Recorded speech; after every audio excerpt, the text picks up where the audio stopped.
Kali ini kita akan membahas buku yang ditulis Claude M. Bristol, The Magic of Believing, yang terbit pada tahun 1948. Claude Bristol adalah seorang jurnalis yang cukup keras kepala, termasuk menjadi reporter polisi dan editor berita gereja di sebuah surat kabar kota besar. Dalam pekerjaannya, ia bertemu orang-orang dari berbagai denominasi dan aliran, dan membaca ratusan buku tentang psikologi, agama, sains, metafisika, dan ilmu sihir kuno. Bristol mulai melihat benang emas di semua agama dan ajaran esoterik, bahwa keyakinan itu sendiri memiliki kekuatan luar biasa. Setelah bertahun-tahun memikirkan kekuatan pikiran, ia mengira orang lain juga tahu tentang hal itu. Ternyata ia salah. Anehnya, ia menemukan bahwa kebanyakan orang menjalani hidup tanpa menyadari efek keyakinan yang kuat terhadap pencapaian tujuan mereka. Mereka membiarkan keinginan mereka samar, sehingga hasil yang didapat juga samar. Ketika Bristol menjadi tentara dalam Perang Dunia Pertama, ada periode di mana ia tidak mendapat gaji dan bahkan tidak mampu membeli rokok. Ia memutuskan bahwa ketika kembali ke kehidupan sipil, ia akan memiliki banyak uang. Dalam pikirannya, ini adalah keputusan, bukan sekadar keinginan. Hampir sehari setelah kembali ke rumah, seorang bankir menghubunginya karena membaca berita tentang dirinya di surat kabar lokal. Ia ditawari pekerjaan, dan meskipun mulai dengan gaji kecil, ia terus memvisualisasikan gambaran mental tentang kekayaan.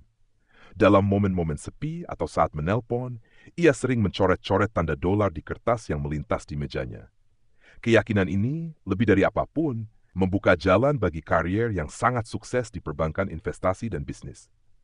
Bristol telah membuktikan kebenaran pernyataan filsuf William James. Keyakinan menciptakan verifikasinya dalam fakta. Sama halnya pikiran takut yang menyiapkan kita untuk mengalami situasi yang terus kita pikirkan. Pikiran yang optimistis dan harapan terbaik pasti membentuk keadaan yang menguntungkan. Napoleon Bonaparte menerima sebuah safir bintang ketika ia masih anak-anak, disertai ramalan bahwa itu akan membawanya pada keberuntungan dan menjadikannya kaisar Prancis. Napoleon menerima ini sebagai fakta, sehingga baginya kenaikannya menjadi tak terelakkan. Bristol menceritakan kisah menarik Opal Whiteley, putri penebang kayu di Oregon, yang meyakini dirinya sebagai putri Henry d'Orleans, seorang Bourbon yang mengklaim gelar Raja Prancis. Ada sebuah buku harian yang konon ditulisnya tentang orang tuanya yang royal, meskipun sebagian besar orang menganggapnya palsu. Namun ketika Opal berusia 20-an, ia terlihat di India, secara megah ditarik dalam kereta milik Maharaja Udaipur. Ternyata ia tinggal di rumah tangga kerajaan. Seorang wartawan Oregon yang mengenal Opal sejak kecil berkomentar, "Ini luar biasa, hampir supranatural. Cara keadaan menyesuaikan diri dengan rencananya." Pesan terkuat The Magic of Believing, bahwa hampir segala sesuatu bisa menjadi milikmu, dan kamu bisa menjadi apapun, jika kamu mampu mengembangkan keyakinan yang tak perlu diragukan. Bristol mengatakan tentang Napoleon dan Alexander Agung, bahwa mereka menjadi Superman karena memiliki keyakinan supernormal. Keyakinanmu tentang dirimu sendiri dan posisimu di dunia merupakan penentu utama kesuksesan. Kata Bristol, jika kamu memahami hubungan antara pikiran sadar dan bawah sadar, maka kamu akan sampai pada inti kekuatan keyakinan. Bawah sadar terus bekerja untuk mengekspresikan keyakinan terdalam kita. Ia adalah hamba yang setia membimbing, menginspirasi, dan memperbaharui. Namun, untuk memanfaatkannya sepenuhnya, diperlukan rasa hormat dan iman besar pada kemampuannya. Karena bawah sadar bekerja dalam bentuk citra, penting untuk memberi gambaran mental tentang apa yang kita inginkan. Ia akan bekerja untuk mewujudkan citra itu, memberi intuisi tentang apa yang harus dilakukan, kemana harus pergi, dan siapa yang harus ditemui. Secara ajaib, bawah sadar terhubung dengan semua bagian pikiran kita, dan melalui hukum radiasi dan tarik-menarik, ia bisa menarik peristiwa dan orang untuk membantu mewujudkan impian kita. Namun, bawah sadar hanya akan menemukan cara untuk mewujudkan citra itu jika citra tersebut jelas dan meyakinkan. Oleh karena itu, pentingnya gambaran mental tentang kesuksesan yang kita berikan padanya. Kekuatan keyakinan tidak akan bekerja sepenuhnya sampai keyakinan itu benar-benar menjadi bagian dari kita, tertanam di bawah sadar sebagai fakta.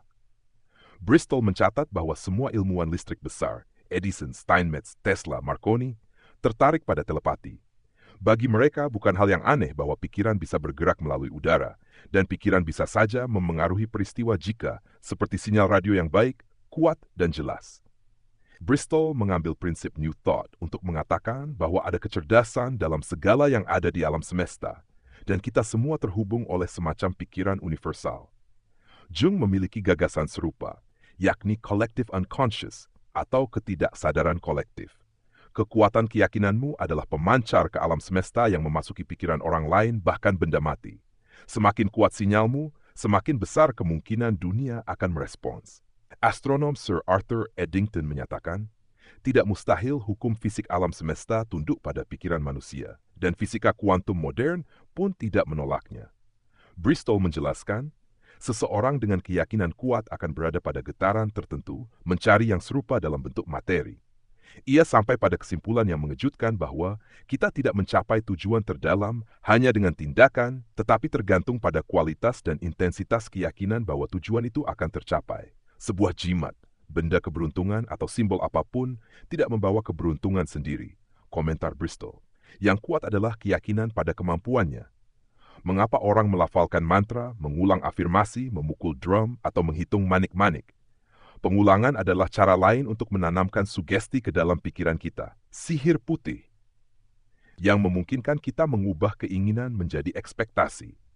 Dengan ritualisasi memberi struktur, maka ide berubah dari sekadar keinginan menjadi kenyataan yang hampir pasti. Kita memberi ucapan syukur untuk apa yang ada atau yang akan terjadi. Kata Bristol, kekuatan luar biasa dari pikiran yang repetitif, pertama menaklukkan nalar dengan memengaruhi emosi kita, lalu menembus bawah sadar, sehingga itu hanya masalah waktu sebelum pikiran itu terrealisasi. Prinsip ini juga mendasari iklan dan propaganda yang sukses. Bristol memberi peringatan tentang penyalahgunaan teknologi mental terkait keyakinan dan sugesti. Ini kekuatan untuk digunakan secara konstruktif, bukan untuk mendominasi. Bukunya didedikasikan untuk pemikir independen dari semua zaman, yang ingin menggunakan keyakinan untuk tujuan kreatif dan menguatkan hidup. Ia banyak membahas kekuatan keyakinan untuk menyembuhkan secara fisik. Penulis Psycho-Cybernetics, yakni Maxwell Maltz berkata, hukum pikiran adalah hukum keyakinan itu sendiri. Maksudnya keyakinan, lebih dari apapun, adalah yang menggerakkan kita. Keyakinan menjadi pembentuk utama siapa kita. Baik atau buruk, sistem keyakinan membentuk dunia kita. Apakah keyakinanmu tentang dirimu cukup kuat untuk mengubah duniamu? The Magic of Believing memang ditulis berulang-ulang dan agak berbelit, referensinya sudah usang, tip praktis untuk menerapkan ide terbatas. Dan kadang pembaca ingin berkata, langsung ke intinya. Namun, hal anehnya, buku ini bisa mengungkap lebih banyak makna pada bacaan kedua, ketiga, atau keempat. Bristol tahu bahwa tulisan esoterik kuno sering sengaja dibuat samar untuk melindungi rahasia dari orang yang belum siap atau yang mungkin menyalahgunakannya. Mungkin kamu tidak begitu menikmati membaca buku ini, tapi memilikinya bisa menjadi pengingat berharga tentang kekuatan keyakinan. Beberapa hal pikiran mungkin sulit diterima, kata penulis. Ia sendiri skeptis, tapi kemudian menyadari bahwa kita semua memanggil keajaiban keyakinan ketika sangat ingin sesuatu terjadi. Pianis Liberes dikabarkan mengubah hidupnya setelah membaca The Magic of Believing. Dalam bab tentang wanita dan ilmu keyakinan, Bristol menyebut Marie Curie, Mary Baker Eddy, Florence Nightingale, Harriet Beecher Stowe, dan Angela Lansbury sebagai contoh orang yang memanfaatkan kekuatan keyakinan untuk mencapai hal besar. Lansbury berkata dalam wawancara, ketika kamu belajar memanfaatkan kekuatan bawah sadarmu, tidak ada batas terkait apa yang bisa kamu capai. Kekuatan mental para wanita ini luar biasa, dan kita bisa mengembangkan kecerdasan keyakinan yang sama untuk hidup kita sendiri.